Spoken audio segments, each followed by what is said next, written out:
이제 우리 입장을 자꾸 똑같이 물을 필요는 없어요. 선거 과정에 합당하겠다고 했으니까 합당 의사가 있는지 국민의당에서 확인해서 우리에게 답이 오면 우리는 합당을 찬성한다고 했으니까 그쪽 결과에 따르는 것이지 그 사이의 과정은 잘 몰라요. 국민의당 사정은. 원칙 있는 통합을 추진하자는데 최고위원분들이 뜻을 같이 했습니다. 이와 관련해서 그동안 수렴된 당원들의 뜻과 그리고 또 최고위원 회의에서 논의된 내용을 바탕으로 주호영 원내대표를 만나서 의논하겠습니다. 전당원 투표 내지는 여론조사가 필요할 겁니다. 그건 진행 과정 중에서 저희 당이 자체적으로 또 진행할 수 있습니다. 주호영 원내대표한테 그 의사를 전달한 다음에 이제 전당원 투표를 진행할 수 있다는 말씀이신가요? 서로 저희들이 논의했던 내용들 그리고 당원들로부터 여러 가지 수렴됐던 사항들에 대해서 주 대표와 함께 논의하도록 하겠습니다. 예, 지지부진했던 국민의힘과 국민의당 합당 과연 이루어질까요? 속도가 붙을 것 같기도 합니다. 합당 결의 추진하기로 결의했다. 안철수 대표가 그렇게 밝혔으니까요. 네 분 패널과 함께 전망 들어보겠습니다. 양문석 공공미디어연구소 이사장, 박원석 정의당 사무총장, 김경진 전 국회의원, 장성철 공간과 논쟁 정책센터 소장 함께합니다. 어서 오십시오. 안녕하세요. 장성철 소장 먼저 한번 의견을 들어보고 싶은데 합당이 좀 빨라질 것 같습니까? 계속 지지부진해질 겁니다.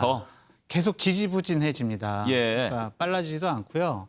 왜냐하면 국민의힘이 곧 전당대회를 합니다. 6월 10일 정도에 할 것 같은데 새로 뽑히는 당대표가 정통성 있는 권한을 갖고 합당 문제는 처리해야지 주호영 원내대표 30일이면 그만둡니다. 그리고 새로 뽑히는 원내대표가 당대표 권한 대행인데 그 사람이 뭘 결정할 수 있겠어요. 제가 봤을 때는 6월 10일 이후에 전당대회에서 뽑히는 새로운 지도부가 합당 여부를 결정할 것 같다라고 말씀드립니다. 여전히 뭐 속도는 안 날 거다. 네. 그러니까 줄다리기를 했는데요. 예. 지금은 국민의당 안철수 대표가 줄 막 당기는데 이제 국민의힘에서 줄을 탁 놔버린 거예요. 네. 김경진 의원, 그런데 이제 안철수 대표가 그동안 물론 명분은 당원들의 의견을 듣는 절차가 필요하다 해서 이렇게 쭉 돌아다니면서 당원들도 만나고 그렇게 해서 이제 최종 합당하기로 결의했다라고 하지만 우리가 봤을 때는 시간을 좀 끌면서 국민의힘과 합치는 게 좋을까? 아니면 따로 있다가 내년 대선에 어떤 공간이 좋을까? 이런 것을 모색하는 과정일까라고 우리가 보지 않았습니까? 네. 그런데 지금 합당하기로 했다라는 말은 국민의힘과 합치는 게 더 낫다 이런 판단을 한 거라고 봐야 될까요? 일단 큰 틀에서는 지난번에 재보궐선거 과정에서 공식적으로 본인이 이렇게 얘기한 부분이 있으니까요. 그 부분을 이제 분명히 할 수밖에 없는 상황인 것 같고 다만 안철수 대표도 서두르지는 않은 것 같아요. 그러니까 서두르려고 했다면 사실은 당헌 가지고 보면 최고위원회 의결만 가지고도 가능할 수도 있거든요. 근데 그런 절차 안 거치고 그것도 재보궐선거 끝나고 천천히 지금 전국을 순회하면서 당원들 의사를 지금 듣고 있는 과정이잖아요.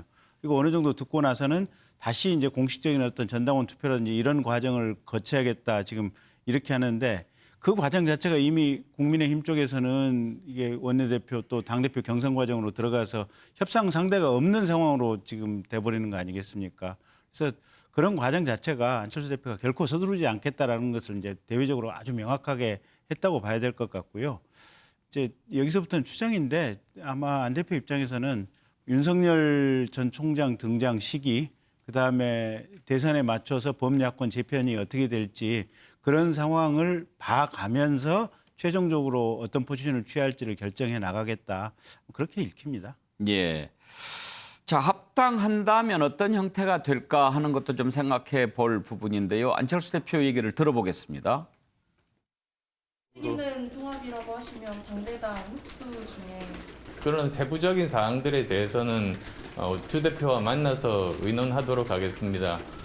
저희들이 생각하는 것은 저희들이 지금까지 추구해왔던 우리 당의 중도 실용 노선 그리고 정권 교체를 위해서는 반드시 필요하다고 생각한 혁신들이 있습니다. 그게 바로 유능, 도덕, 공정, 그리고 국민 통합과 청년을 위한 미래, 이 5가지입니다. 양부석 이사장, 네. 사실 이제 합당하니까 좀 생각이 나는 게 3당 합당 때 네. 김영삼 전 대통령이 호랑이 굴에 들어가서 호랑이를 잡는 네. 그런 것을 얘기하지 않았습니까? 안철수 대표도 그런 심정일까요? 그런 심정일까요? 제가 그렇지 보기에 않으면 예. 그동안에 안철수 대표가 새정치민주연합 만들 때의 과정, 그다음에 국민의당을 나와서 그다음에 이후에 3번의 정당을 교체하면서 했던 모습들을 보면 희생보다는 그 실리, 방금 이야기했던 실리에 철저하게 그 집착을 했었고요. 그리고 지금 상황에서는 지금 들어가면 n분의 1이 돼버리는 거잖아요. 그런데 저분의 그 정치적인 특징은 끊임없이 단일한 논쟁을 불러일으키면서 정치적 몸무게를 키워왔던 분이에요. 그리고 이번 서울시장 선거 그 과정에서도 그렇게 존재감을 확보를 했고, 그리고 이후에 국민의힘의 이제 그 대선 그 일정이 어떻게 잡힐지 모르겠지만 10월 말이나 11월 초에 대선 후보를 결정할 건데 앞으로 6개월 정도 시간이 남았습니다.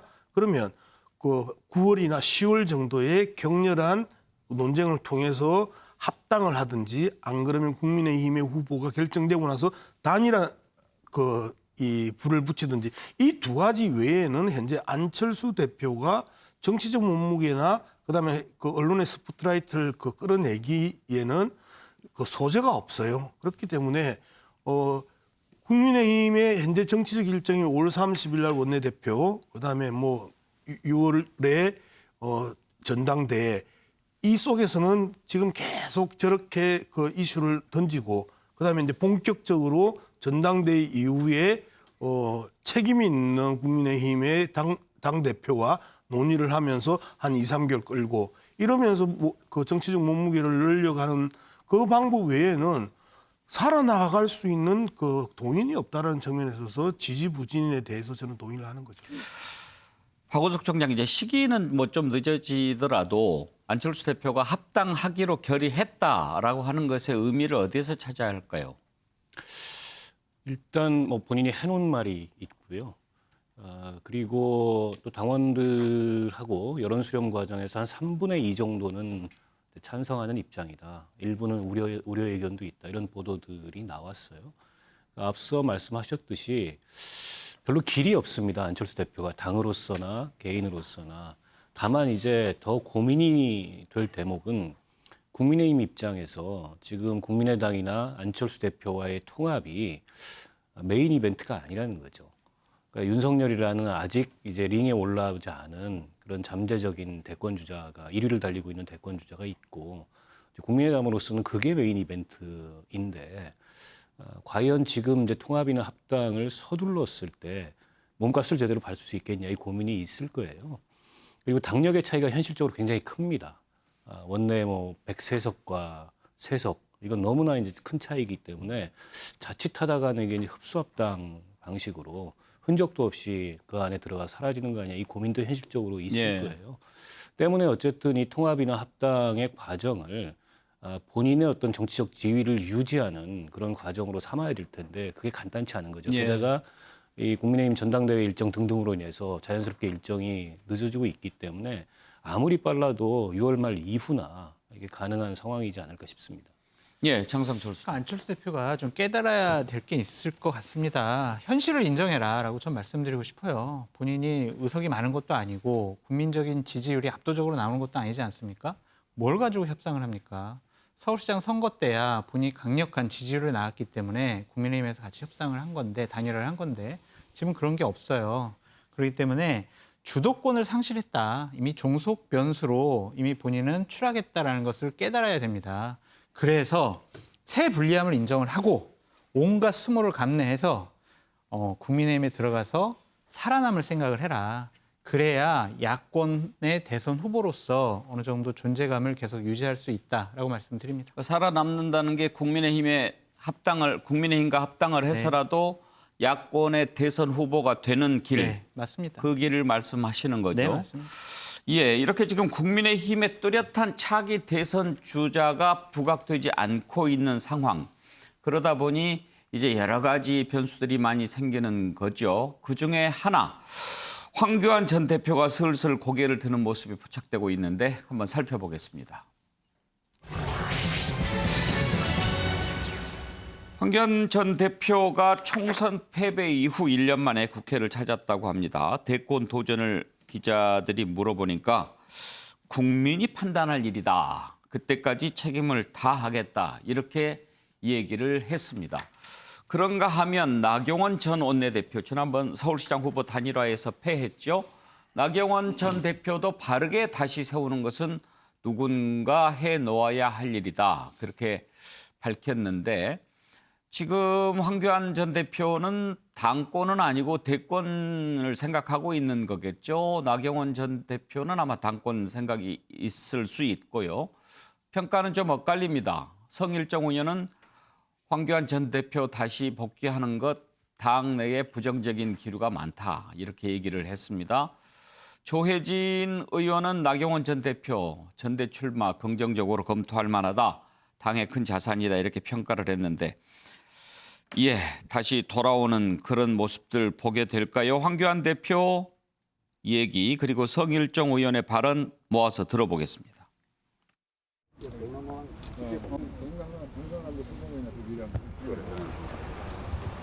다 같이 힘을 모아주세요. 중도를 지향하는 그 당의 흐름에 대해서는 좀 동의를 하시나요? 저는 어떤 경향, 성향, 계파 이런 것을 얘기하고 싶지 않습니다. 오로지 국민 중심의 행보를 해나가도록 그렇게 하겠습니다. 마지막으로 두 전직 대통령에 대한 사면론이 지금 솔솔 나오고 있는데 어떻게 생각하시나요? 국민들께서 판단하시라고 생각합니다. 방금 말씀하신 그런 권한이 있는 분들도 국민들의 생각을 듣고 판단하시리라고 생각합니다. 맞습니다. 먼저 총선에서 대패한 거 아닌가요? 그 당시에 사령관을 하셨지요. 네. 저는 지금 뭐 몸을 푸시든 뭐든 개인의 자유시겠지만 저는 바람직하지 않다고 생각합니다. 뭐 하실 수야 있지요. 또 그 기회야 누구나 다 공평하게 갖는 것이고 또 참여하실 수 있는 권리가 있기 때문에 누구든 얘기할 수 있는 사항은 아니라고 생각을 합니다. 그러나 장수들은 시대의 흐름이 쓰여지면 그로부터 마감을 하고 또 다른 미래를 위해서 도와주거나 희생하는 것이 더 아름답다 이렇게 생각을 합니다. 예, 성일정 의원 개인의 의견이겠지만 당내에 또 얼마나 이런 생각 갖고 있는 분들이 있을지는 모르겠습니다. 양문석 이사장, 일단 황교안 전 대표 복귀할 것 같습니까? 우리나라의 정치적인 팬덤을 가지고 있는 그 정치인들이 몇 안 돼요. 뭐 최초의 노무현 전 대통령의 노사모, 그다음에 이제 문재인 대통령, 이재명 지사 이 정도가 그 대중 정치인으로서 정치적 팬덤을 가지고 있는데 정치적 기반이 그 보수 쪽에서 가장 단단한 분이 황교안 그 전 대표거든요. 아, 그렇게 보수 보십니까? 기독교가 확고하게 그 사실상 다른 지금 여당의 그 후보나 대통령의 팬덤처럼 단단하게 팬덤을 가지고 있는 분이란 말이에요. 그렇기 때문에 들어와서 정치 활동을 시작을 하면 기본은 한다라는 겁니다. 근데 항상 문제는 그 기본에 플러스냐 마이너스냐 이 문제에 있어서 딜레마에 빠져버리는데 실질적으로 황교안 전 대표가 등장을 했었을 때는 곧장 현재의 지지율을 상당 부분 치고 올라갈 가능성이 아주 높다. 그건 단단한 보수 기독교의 교계에 팬덤이 존재하기 때문이다라고 저는 분석을 하고 있습니다. 장성철 소장, 황교안 전 대표가 복귀하기 전에 무슨 책을 하나 썼죠. 거기에 내가 이렇게 넉넉히 앉아 있을 수는 없다 이런 표현이 있었던 걸로 기억하는데 당시 당대표 할 때 특보가 이렇게 쓴 거였죠. 그 책을. 그랬나요? 네. 그런데 이제 그걸 가지고 진중권 전 교수가 좀 비틀었죠. 네. 황교안 전 대표는 그냥 넋놓고 앉아 있는 것만으로도 애국이다. 네. 그랬더니 또 나는 또 넋놓고 있을 수 없다 이렇게 얘기를 했는데 당내 분위기가 좀 어떤가요? 저 별 의미가 없는 거로 전 생각이 듭니다. 네. 제가 좋아하는 양문석 이사장님께서는 되게 긍정적으로 얘기하셨는데요. 아무 의미가 없어요. 왜냐하면 본인이 정치하는 건 자유지만 정치를 하려면 몇 가지 전제 조건이 있습니다. 첫 번째, 개인적인 지지율이 높게 나와야 돼요. 그리고 그것이 없으면은 당내 따르는 의원이 많아야 됩니다. 그것도 없습니다. 아니면 정말 확고한 지역적인 기반이 있어야 되는데 그것도 없어요. 그냥 어떤 뭐 보수 우파 쪽에 그런 분들이 지지를 한다고 해서 어떤 의미 있는 정치적인 행보를 할 수 있는 모멘텀은 되지 않는다라는 생각이 들고 저는 방금 전에 황교안 전 대표께서 얘기할 때 좀 웃음이 나왔는데 겁이 나요. 황교안 대표를 보면 어떤 실수를 할까 불안해요. 정치 지도자를 봤을 때 와 저분이 어떤 말을 하지 어떤 감동적인 말을 할까 우리의 신금을 어떻게 울릴까 그러한 인식을 줘야 되는데 그냥 불안해요. 실수할까 봐. 그런 분이 정치 지도자가 되기는 상당히 어렵다라고 말씀드립니다. 황교안 전 대표가 내년 대선을 앞두고 슬슬 몸을 풀고 있다고 한다면 나경원 전 원내대표는 이제 당권에 도전할 것 같아 보입니다. 조혜진 의원 얘기를 한번 들어볼까요? 는 우리 당의 큰 자산인데 내년 대선이 나라와 당의 운명이 걸린 절체절명의 선거고 또 개인적으로 나경원 의원의 또 정치적 진로에도 굉장히 중요한 선거이기 때문에 저는 이 내년 대선 과정에서 나경원 의원이 자기가 가진 정치적인 에너지와 자산과 열정을 다 쏟아부어야 된다고 생각합니다. 그렇게 하는 방법으로는 전당대회 당대표로 나오는 방법도 있고 또 대통령 후보 경선에 나오는 방법도 있고 아니면은 내년 대선 본선을 진두지휘하는 역할도 있을 수가 있다고 보고요. 김경진 의원 이제 뭐 그 여러 가지 좀 상황들이 정리가 안 돼 있다 보니까 이렇게 다시 이제 복귀를 하는 그런 움직임들이 보이는데 바로 이제 저런 것 때문에 도로 한국당 이런 얘기가 나오고 있단 말이에요. 어떻게 보십니까 저런 복귀를? 일단 개인적으로는 아마 이제 뭔가 역할을 하고 싶다고 하는 이제 그런 하여간 그런 의지가 강한 것 같고요. 그걸 탓할 수는 없고. 근데 이제 당 전체로서 사실은 지난번에 재보궐 선거에서 이렇게 상당한 표차로 이겼을 수 있었던 것은 김종인 비대위원장이 당의 어떤 느낌이랄까 이미지 이런 것들이 상당히 중도 성향을 좀 뭐랄까 포용하는 그런 느낌들이 있었거든요 보면.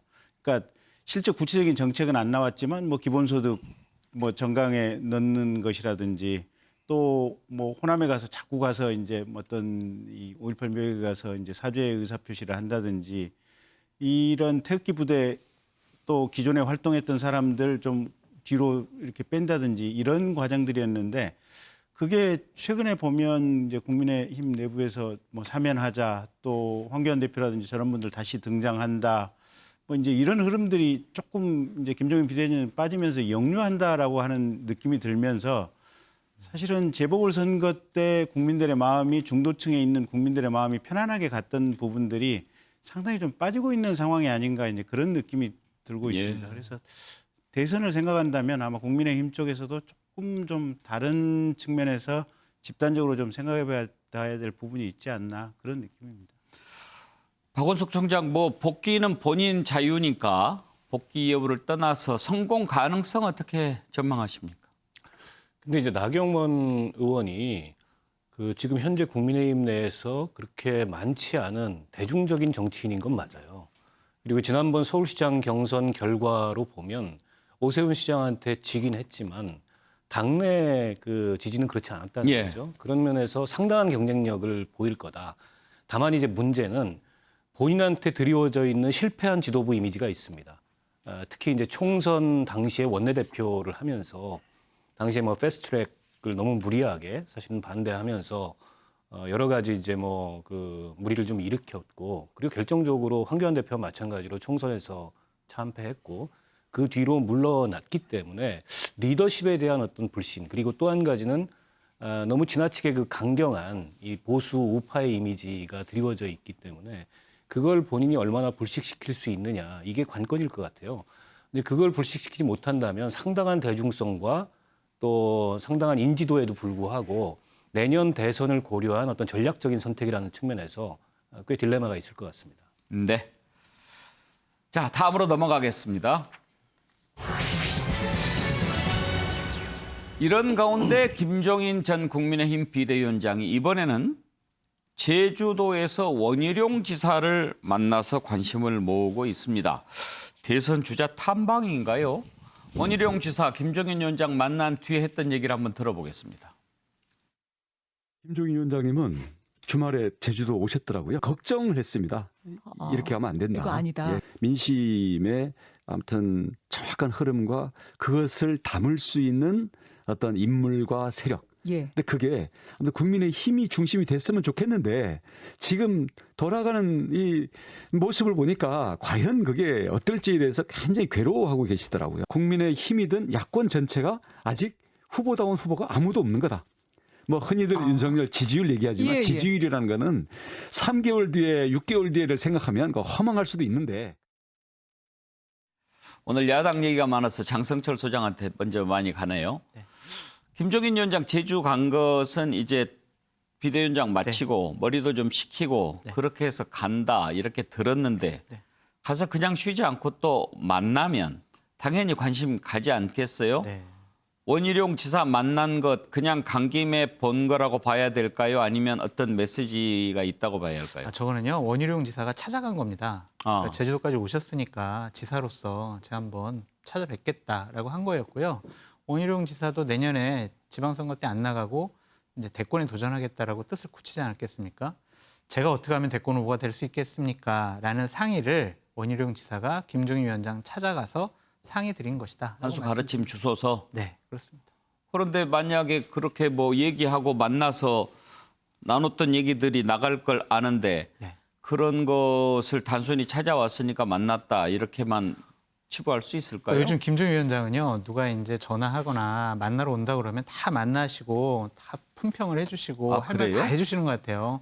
언론에 나오는 거를 두려워하지 않고 오히려 즐기신다라는 생각이 들고 언론에 이런 일들이 나오면 얘기들이 나오면 김종인 위원장이 이렇게 국민의힘에서 없어지니까 당이 상당히 많이 어려워지고 힘들어진다라는 것과 김종인 위원장이 차기 대선 때도 중요한 역할을 하겠구나라는 이미지를 줄 수가 있습니다. 그렇기 때문에 앞으로도 계속 중요한 정치인들은 만나고 메시지 낼 거다라고 말씀드립니다. 양문석 이사장도 그렇게 생각하세요? 그냥 간 김에 본 걸로? 후보 입장에서는 그리고 대권을 꿈꾸는 사람들 입장에서는 어쨌든 김종인 비대위원장의 어떤 은혜를 입으려고 노력할 거 아니에요. 자, 금태섭 전 의원이 만났었을 때 김종인 위원장이 먼저 이야기한 게 아니고 물어보니까 안 해, 안 가, 뭐 이런 표현들이었고 지금도 구체적인 표현이 없어요. 괴로워하는 것 같더라는데 우리가 괴로워하는 것 같더라는 구체적인 무슨 워딩이 있었고 거기에서 나는 이 표현을 들으면서 괴로워하는 것 같더라 이런 게 없단 말이에요. 내용의 구체성이 거의 없어요. 그렇기 때문에 그런데 이제 제가 저 두 분의 만남은 특징이 있어요. 국민의힘의 보수 온건이란 말이에요. 합리적 보수 온건의 대표적인 이 정치인이 김종인, 원희룡. 근데 두 분 다 대중적 정치인으로 성장하지 못하는 기본적인 한계들을 갖고 있기 때문에 실질적으로 원희룡 지사는 어쨌든 김종인 발의를 해서라도 자신의 지지율을 띄우고 싶은데 그게 구체적인 워딩, 언어, 언급, 표현 이러한 것들을 못 받았다는 거예요. 그러면서 자신의 감상, 상대를 보고 나의 감상을 지금 이야기한 것뿐이지 어떤 정치적 메시지가 전혀 안 나왔다라는 거예요. 김종인 위원장이 노출되기를 원한 걸까요? 원희룡 지사가 이번 기회에 자기가 좀 관심을 받고 있다, 주목을 받고 있다 이것을 알려보고 싶었던 걸까요? 그게 궁금한데 김경진 의원은 어느 쪽이라고 보세요? 둘 다 아니겠습니까? 아니 일단 두 분 다 손해 볼 일이 전혀 없고요. 예. 김종인 위원장은 이제 비대위원장 끝나시고도 계속해서 밖에서 저렇게 말을 하는 걸로 정치를 하고 있고 국민의힘에 대해서 저 자체가 또 상당히 분위기를 이끌어가는 역할을 하고 있잖아요. 또 원지사 같은 경우는 저런 기회에 전국 방송 한번 또 타고 이러면 대선 지지율 뭐 0.3%라도 움직일 수 있으면 그게 어딥니까? 그래서 제가 예. 볼 때는 두 분 다 윈윈이기 때문에 아마 그래서 만나지 않았을까 싶은데요. 네. 자, 다음으로 넘어가겠습니다. 요즘 정치권의 교통방송 진행자죠. 김어준 씨를 두고 논란이 한창입니다. 지나치게 편향적이다 이런 지적을 야권이 하고 있는 거죠. 그러면서 물러나는 게 옳다 요구하고 있는데요. 일단 뭐 김어준 씨는 그럴 생각이 없어 보이고 또 이런 야당의 요구에 대해서 여당 일부 인사들이 옹호하는 발언들을 계속하고 있습니다. 우리가 지켜줘야 한다라고 하고요. 김어준 씨는 지금 여러 가지 뭐 편향성 논란 그리고 또 출연료 관련된 부분들 좀 문제가 많은데 감사원에서 최근에 이런 부분을 좀 들여다보기 위해서 TBS를 찾아가기도 했습니다. 김어준 씨 얘기를 먼저 한번 들어볼까요? 사전 조사 그런 절차가 있나 봐요. 예, 명목으로 직원들을 어제 만났다는 것까지는 사실입니다. 저는 그냥 일개 아침 프로 진행자에 불과해요. 예. 감사원이 특정 정치 세력의 저 사람 방송에서 찍어내세요 하면 알겠습니다 하고 출동하는 기관은 아닌 걸로 저는 아는데 어쨌든 감사원까지 거론되니까. 박원석 청장 시각을 먼저 좀 들어보고 싶은데 일개 방송 프로그램 진행자에 불과하다. 김어준 씨가 그렇게 얘기하는데 왜 이렇게 논란이 되는 걸까요? 뭐 김어준 씨가 그냥 일개 방송 프로그램 진행자는 아니고 상당히 영향력 있는 이 방송 프로그램 진행자이기 때문에 벌어지는 현상이라고 보는데요. 근데 정치권이 특정 방송 진행자를 놓고서 이렇게 정쟁을 벌이는 게 그다지 이렇게 바람직한 모습은 아닌 것 같아요. 저는 정치권이 언론을 향해서 발화를 한다면 그건 어쨌든 언론의 독립성과 공정성을 유지하기 위한 것이어야 한다고 보고 그러나 특정 언론인이 좀 편향된 모습을 보였다 해서 저 사람을 찍어내겠다. 내지는 우리가 그를 지켜야 된다. 둘 다 사실은 제가 보기에는 좀 국민들 입장에서 보기에는 좀 꼴사나운 그런 모습이 될 수 있다고 보고요. 그러니까 김어준 씨 방송에 대해서 뭐 불편해하는 분들이 많이 있는 거 압니다. 근데 이제 뭐 저널리즘이라는 게 이 객관 중립적인 그러니까 가치 중립적인 저널리즘도 있지만 가치 개입적인 저널리즘도 있거든요. 또 최근에 그런 것들이 트렌드이기도 하고 다만 그 가치 개입적 저널리즘이라고 하더라도 얼마나 객관성과 공정성과 투명성을 갖느냐 이런 문제가 있을 텐데 그에 대한 판단은 저는 청취자들이 하고 결국에 이 언론의 열린 시장에서 걸러질 문제가 아닌가 싶은데 이걸 가지고 지나치게 이 정쟁으로 과열되는 모습은 어떤 경우에도 바람직하지 않은 것 같아요.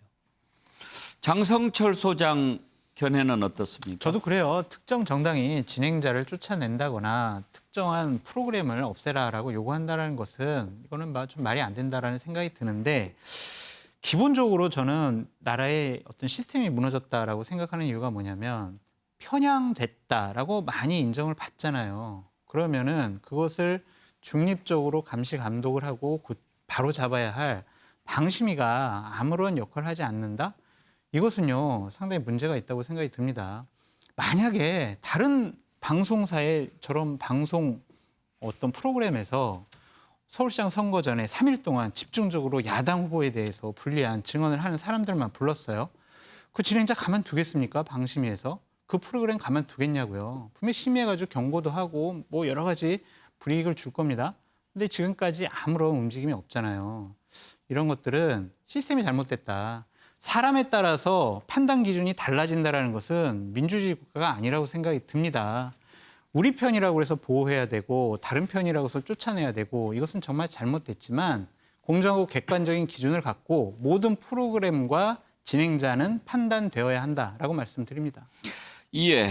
자, 그러면 여야 정치권에서 나오는 얘기들을 좀 들어보고 방송통신위원을 지내신 양문석 이사장의 견해를 한번 들어보도록 하겠습니다. 김어준 문제도 마찬가지입니다. 김어준 이거 정말 황당한 사건 아니에요? 이건 완전히 언론 탄압이죠. 이명박 박근혜 때 언론 탄압했던 거랑 거의 같은 수법으로 지금 이렇게 되고 있기 때문에 그 문제에 대해서는 우리가 대응을 해야 됩니다. 이게 그나마 그래도 이런 속에서 그 진실을 이야기하는 그런 언론인데 그거는 그 하나의 문제가 아니라 이렇게 언론을 이렇게 지켜가려고 하는 사람들을 우리 당이 지켜주지 못하면 언론의 자유랄까 이런 건 굉장히 후퇴하기 때문에 이건 잘 지켜야 되는 거죠. 우원식 의원은 뉴스공장에 대해서 그나마 진실을 이야기하는 언론이다. 역시 당대표 출마한 송영길 의원도 김어준이 없는 아침이 두려운가 이 공포를 이기는 힘은 우리의 투표다. 오직 박영선하고 동료를 했습니다. 김어준의 뉴스공장은 편파적인 방송으로 인해서 총 66회에 걸쳐서 심의 신청 대상이 되었거나 제소되어서 처리 중에 있습니다. 이제 민주당 의원들은 김어준의 변호인 역할을 즉각 중지해 줄 것을 요청합니다. 예. 방송통신위원 지내셨죠? 네. 이런 문제가 됐을 때 방송통신위원회가 무슨 역할이 있습니까? 또 앞서 말씀드렸던 것처럼 방송통신심의위에서 어떤 결정을 해오면 방송통신위원회에서 그 최종적으로 결정을 합니다. 그래서 벌칙에 대해서 이제 결정을 하는데 대부분이 방송통신심의위원회에서 그 올리는 내용에 대해서 이 통과를 시켜줍니다. 이제 그게 이제 기본적인 심의 결정을 존중하는군요. 많이 존중하는 편이죠. 그리고 이제 말해서 그 우리 장성철 소장이나 오늘 뭐 진중근 씨가 그런 이야기를 했는데 방심위가 문제다. 지금 그 방금 국민의힘 사무총장 이야기대로 제소를 하고 그리고 제소를 해서 제소된 것들을 분류가 돼서 그 다음에 그 소위에서 또 회의를 하고 그 다음에 본 회의에서 결정을 하거든요. 하나의 그 심의가 상당한 시간이 걸립니다. 많게는 뭐 몇 개월이 걸릴 수도 있고 빨라도 1개월이 걸리기 때문에 즉각 문제가 발생했을 때 바로 조치를 하는 이러한 시스템은 아니다. 이거는 기본적으로 표현의 자유나 언론의 자유에 심각한 침해가 될 수 있기 때문에. 그리고 지금 이 문제를 우리가 자꾸 편파성 이야기를 많이 하는데 이 방송법에는 이제 그 형평성이라고 있습니다. 우리가 기본적인 공정성 이야기인데요. 공정성은 뭐냐면 우리가 이렇게 토론을 합니다.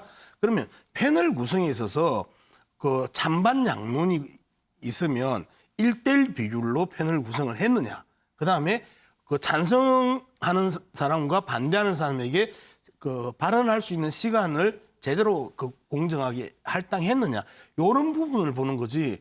쟤는 강성을 캐스팅을 하고 여기는 약체를 좀 캐스팅을 해서 1:1 비율로 해가지고 한쪽 논리가 쏠리게 한다. 뭐 이런 건 아니란 말이에요. 그리고 패널이 나와서 이야기하는 부분에 있어서는 그 패널의 그 팩트의 문제를 따지는 거지 지지의 정도를 따지는 건 아니잖아요.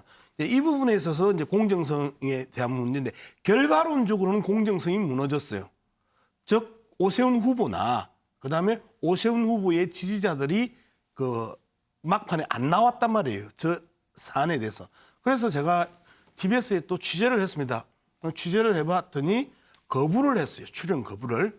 그러니까 섭외가 안 되는 거잖아요. 그러면 우리가 말하기 쉽게 그래도 그러면 비슷한 사람이라도 약간의 우호적인 사람이라도 오세훈 후보를 옹호하거나 변론할 수 있는 패널을 갖다 끝까지 섭외해야 되지 않냐라고 하는데 저게 지금 보궐선거 기간에 김어준의 뉴스공장에서 야당 인사들도 출연해달라 이렇게 요청을 했는데 거절을 당했다는 겁니까?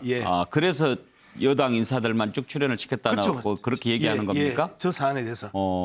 그래서 결과론적으로는 그 공정성이 무너졌지만 방송을 조금만 아는 사람이면 데일리 프로그램의 다음 날 섭외는 아주 전쟁터거든요. 그런 과정에 있어서 TBS가 결과론적으로 1:1 비율로 패널을 모셔왔던 부분들은 길어지는데 그럼 정리하자면 양문석 이사장께서는 지금 정치권에서 벌어지고 있는 논란이 바람직하지 않다 이렇게 보시는 겁니까? 그렇죠. 일방적으로 공정성에 대한 기본적인 내용도 모르면서 그리고 그 과정도 취재하지 않으면서 결과만 보고 공정성이 무너졌고 편파다라고 이야기하는 거고요. 마지막으로요. 공정성, 객관성, 중립성 이 모든 건 진실 보도를 위한 하나의 그 하위 견제 수단들입니다. 진실을 보도하기 위한 수단들이거든요. 그런데 그 생태탕 논란, 소위 말하면 오세훈 후보가 갔냐 안 갔냐라는 진실과 관련해 가지고 TBS가 오보를 냈냐, 이 부분에 대한 논쟁이 실질적인 논쟁이 되어야 되는데 왜 일방적으로 지들끼리 모여서 지들끼리 이야기하고 그리고 그에 관해서 그 정인만 데리고 왔나? 아니라고 하니까 계속해서 그 진실 추구에 대한 보강이 왔다 봤다라고 하는 그 정인들을 불러오는 거잖아요. 알겠습니다. 근데 그런 과정에서 보면 이 논쟁이 아주 잘못되고 왜곡된 논쟁이라는 게 진실 보도가 1차적이냐? 그다음에 공정성이 1차적이냐? 진실 보도가 1차적이냐? 지금 양문석 이사장께서는 김어준 씨의 진행이 그렇게 편향적이고 편파적이었다고 볼 이유는 별로 없다 이런 말씀이신가요? 적어도 선거 과정 속에서 오세훈 후보의 거짓말 논쟁에 있어서는요. 그 제대로 된 저널리즘이 작동됐다. 다른 영역은 잘 모르겠어요. 그렇다고 주장하는 양문석 이사장 발언만 계속 들으면 그건 좀 편향성 논란에 빠질 수 있으니까. 자, 김경진 의원. 어떻게 보십니까? 저는 일단 큰 틀에서 그냥 정무적인 측면에서 본다면 이게 민주당이 제2의 조국 사태예요. 큰 틀에서 이거 아마 그대로 갈 겁니다. 사람들이 자신의 기존의 의사결정이나 주장하는 바를 섣불리 번이하기는 쉽지가 않으니까. 근데 아마 내년 대선에 결과적으로 정무적으로 대단히 불리하게 작용할 것이다 이렇게 보고 있고요. 그다음에 이제 그 이전에 이제 원론으로 돌아와 보면 저는 똑같은 얘기를 지금 5년째 하고 있는데요. 가령 내년에 서울시장이 그대로 국민의힘이 만약에 후보가 서울시장이 되고 서울시 의회도 과반을 국민의힘이 서울시 의원을 차지하는 순간 그리고 나서 한 6개월이나 1년쯤이 지나고 나면 저 김어준 씨 진행자 자리는 김어준 씨의 정반대 성향을 지닌 보수 유튜버로 진행자가 바뀌게 될 수도 있을 것이다. 그러면 그때 민주당은 뭐라고 할 것인가? 이 얘기를 저는 5년째 반복해서 하고 있습니다. 그다음에 제가 이제 방송국 이름을 거명해서 좀 죄송하긴 한데 MBC나 KBS 같은 경우 대통령 권력이 바뀌고 나서 한 1년쯤 지나면 방송국에서 방송하던 논조나 내용들이 360도, 아니 정확히 180도가 바뀌어가지고 나옵니다. 이런 대한민국이 정상적인 대한민국이라고 생각하십니까? 근데 이런 비정상적인 현상을 저는 촛불을 통해서 탄생했다고 주장하는 문재인 정권 이후에도 똑같은 장면을 보고 있다고 저 스스로 평가를 하고 있습니다. 거기까지만 얘기를 드리고요. 하나 이제 김어준 씨 관련해 가지고는 그냥 제가 볼 때는 본인이 정치적인 얘기 하고 싶으면 그냥 본인 팟캐스트를 통해서 유튜브 구독자들 많잖아요, 보면. 거기서 수익 많이 창출되잖아요. 그렇게 하셨으면 좋겠어요. 그 세월호 관련해 가지고 본인 그 영화 이렇게 펀딩해 갖고 만드셨잖아요. 그 만든 영화 때문에 아마 그 MBC 사장하셨던 최승호 PD나 뭐 이런 분들이 그 건 관련해 가지고 여러 가지 또 기획 취재라든지 뭘 하셨던 걸로 아마 기억하고 있거든요. 그러니까 전체적으로 보면 뭐랄까 이게 전파를 타고 나가는 방송의 진행자들은 결코 어느 한쪽에 있는 사람이어서는 안 되고 또는 국민들이 착각일지라도 저 사람은 어느 한쪽에 있는 사람이다라고 생각하는 사람이 그런 느낌을 받는 사람이 진행자로 앉아 있으면 안 된다라는 게 제 생각입니다. 네, 잘 들었습니다. 김어준 씨 논란 관련 짚어봤습니다. 다음으로 넘어가죠. 관심을 모으는 인물이 또 있습니다. 양정철 전 민주연구원장 미국으로 떠났는데요. 선거 끝나고 나서 다시 돌아왔다고 합니다. 어떤 역할을 하게 될지 양 원장 행보 항상 관심거리죠. 한번 짚어보겠습니다. 지난해 4월 그러니까 작년 이맘때네요. 그때 했던 얘기를 한번 다시 들어보죠. 너무 엄청난 결과를 만들어 주셔서 무섭기도 하고 두렵기도 하고 국민들께서 주신 이 명령이 얼마나 엄중한지를 새삼 깨닫습니다. 새 술은 새 부대에 담아야 되기 때문에 당선되신 분들이 역할을 잘 해주실 것으로 믿고 편안하게 당을 떠납니다. 예, 오늘 양문석 이사장 아는 사람들이 많이 나오네요. 예. 양정철 원장 행보 예. 앞으로 어떻게 전망하십니까? 어쨌든 뭐 대선 후보들하고 접촉을 하겠죠. 그리고 역할을 할 것 같습니까? 역할을 하려고 하겠죠. 그리고 본인하고 상관없이 예. 이제 우리가 유시민 작가가 은퇴했다고 정계 은퇴했다고 이야기하는데 계속해서 소환하잖아요. 예. 마찬가지로 양정철 전 원장 또한 본인이 그 자명을 하겠다, 그다음에 사람을 많이 안 만나겠다 한들 계속해서 언론은 파파라치가 붙어도 양정철 전 원장의 행보를 찾아갈 겁니다. 예. 그래서 언론이 소환해내는 양정철 그리고 거기에 얼마만큼 그 부응하느냐는 이후에 저 양 전 원장의 그 행보인데 결국은 민주당의 정권 재창출을 위한 역할들을 하려고 하지 않겠어요? 그러면 양문석 이사장 보시기에 네네. 돌아온 것 같습니까? 돌아오라고 부른 것 같습니까? 저는 돌아온 거라고 생각합니다. 그냥 지금 본인이? 시점에서 누가 부를 수 있는 예. 사람이 없습니다. 당대표가 있는 것도 아니고요. 그다음에 대선 후보가 결정된 것도 아니고요. 이런 상황에서 예. 누가 불러서 올 수 있는 상황은 아니다. 그리고 청와대 쪽에서 뭐 양정철 원장을 부를 가능성은 저는 거의 없다고 보고 있습니다. 박우석 총장 지난번 총선 때 하도 그 광폭 행보를 보여가지고 과연 이번에는 무슨 역할을 할까 궁금한데 어떻게 전망하십니까? 지난번 총선 때는 확실한 롤이 있었죠. 예. 민주정책연구원장을 맡으면서 이른바 이제 인재 영입과 선거 전략 전반에 아주 깊숙이 개입을 했고 또 뭐 그것 때문만은 아니지만 어쨌든 선거를 크게 이겼기 때문에 양정철 원장의 평판이랄까 이런 게 여전히 그 여당과 이 권력 주변에서 유지가 되는 게 아닌가 싶은데 이제 대선은 이제 또 다른 승부고 또 다른 게임이거든요. 그리고 아직 이제 민주당의 대선 주자들이 가려진 상황도 아니고 그리고 현재 시점에서 정권 재창출의 가능성 문제도 그렇게 낙관할 수 없는 분위기이기 때문에 여전히 양정철 원장의 그 책사로서의 쓰임새가 있다 이렇게 확신할 수 없는 상황이고요. 그리고 이번에 이제 귀국도 뭐 일각에서는 누가 불러서 왔다 이런 얘기들이 도는데 저는 그럴 가능성은 별로 없을 것 같아요. 본인이 어쨌든 시간이 돼서 올 때가 돼서 온 게 아닌가 싶습니다. 앞으로 역할은 지켜봐야겠죠. 예. 자, 또 하나 관심을 모으는 인물이 이제 유시민 노무현 재단 이사장이지요. 정계 떠난다라고 했는데 안 믿는 사람들이 많습니다. 유시민 이사장 얘기를 한번 들어보죠. 정치는 그만하겠다고 말씀을 드렸고 이제 선거에 나가거나 공무원이 되는 일은 제 인생에 이제는 앞으로 없을 것이다 이렇게 말씀을 드렸고요. 앞으로도 계속 그럴 것이고 이제 이른바 친문 후보 옹립론 뭐 이런 거 관련해서는 되게 모욕적인 표현이라고 봐요. 저는 그것 때문에 제 인생 좀 피곤해지고요. 그러니까 제 인생을 장난감 취급하는 그런 거를 좀 이제 그만해 주셨으면 해요. 장난삼아 돌 던지지 말았으면 좋겠어요.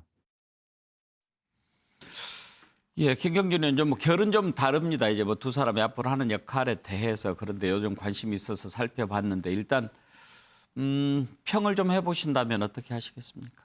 아니 뭐 그리 오래전도 아니고 4월 16일 날 저 정도 말씀하셨다면 제가 볼 때는 본인으로서는 안 나올 뜻이 분명하신 것 같아요. 예. 근데 이제 그거하고 상관없이 저는 개인적으로 유시민 정도의 어떻게 보면 여러 가지 우리 사회에서 보여주던 역할이라든지 능력이라든지 이런 걸 보면 사실은 대선 후보로서 또 대통령으로서 자질이나 이런 것들이 충분히 있다고 봐요. 특히 보건복지부 장관 할 때 그때 보건복지부 내부에서 처음에는 몰랐는데 장관 취임하고 한 6개월쯤 지나고 나니까 최고 장관이더라 뭐 그런 평가가 있었다고 하지 않습니까 보면. 그래서 그런 어떤 행정 능력을 보여준 것도 있고 그래서 그런 두루두루 모든 자격은 다 갖췄다고 보이는데 예. 저 정도 얘기했다면 아마 나올 가능성은 없다고 봅니다. 앞으로도 두 사람 다룰 일이 많이 있을 것 같으니까요.